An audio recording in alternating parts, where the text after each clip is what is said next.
Kaze kon sa EDH la, EDH ba e kouan bo la kay nou de di fe pran. Se kon sa di fe tombe, di fe kap tombe la, di fe kap tombe, di fe.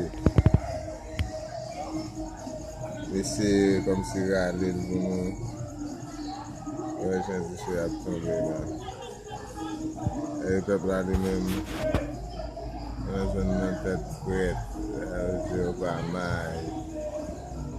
E kon sa pe yi la. A di fe. A la EDH ba e kouan, tan nou EDH wafan, wapot man en serye nan pe yi. So, fason se kouan yo bay la e pi di fe kap tombe la, di fe. So, sa ve di nou menm la fe nou, an danje tout kote nou ye. So, nou beswen yon revolution total capital nan peyi ya. Oh, nou baka viv kon sa. Nou baka viv kon sa. So, e bon lumière la nou, e di fe li. Ok, alright.